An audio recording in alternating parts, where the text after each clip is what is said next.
রাজধানীর আজিমপুরে সাবেক এমপি হাজী সেলিমের একটি বাড়িতে অভিযান চালাচ্ছে যৌথ বাহিনী।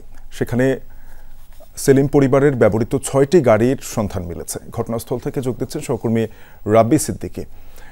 রাব্বি, আজিমপুরে যৌথ বাহিনীর অভিযানের বিষয়ে বিস্তারিত আমাদেরকে জানাবেন। যেই গাড়িগুলো উদ্ধার করা হয়েছে সেগুলো কি পরিত্যক্ত অবস্থায় ছিল কিনা?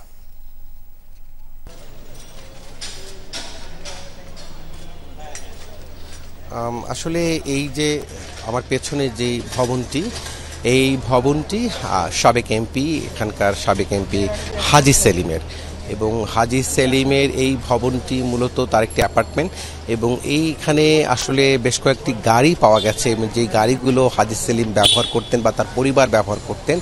আমরা এখানে আসার পরপরই দেখি যে পুরো বাড়িটি কিন্তু ঘিরে রেখেছে সেনাবাহিনীর সদস্য যারা আছেন তারা, এবং এখানে ভেতরে আসলে খুব পরিচয় নিশ্চিত হবার পরই এই ভবনটিতে যেহেতু অনেকগুলো ফ্ল্যাট, অনেক বাসিন্দা থাকেন এবং তারা তাদের পরিচয় নিশ্চিত হবার পরেই ভেতরে প্রবেশ করতে পারছেন।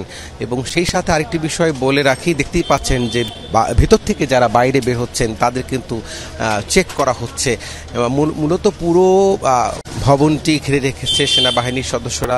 ভেতরে একজন ম্যাজিস্ট্রেট আছেন এবং এরই মধ্যে বেশ কয়েকটি গাড়ি পাওয়া গেছে, এবং যে গাড়িগুলো ব্যবহার করতেন হাজী সেলিমের পরিবার, এবং সেটি সংখ্যা কয়টি গাড়ি বা ম্যাজিস্ট্রেট এই অভিযানে আর কি পেলেন সেটি জানতে আমাদের সময় লাগবে, যেহেতু অভিযানটি এখনো চলছে।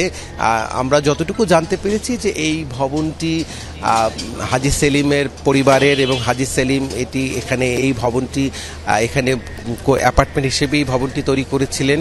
এবং সেই সাথে এখানে যে বিষয়টি শোনা যাচ্ছিল যে এই ভবনের ভেতরে নিষিদ্ধ যে রাজনৈতিক কর্মসূচি, নিষিদ্ধ যে রাজনৈতিক কার্যক্রম, আপনি জানেন যে আওয়ামী লীগের, সে আওয়ামী লীগের দলীয় কার্যক্রম এখানে চলেছিল, মিটিং হয়েছিল, এগুলি এমন তথ্য কিন্তু গণমাধ্যমে এসেছে।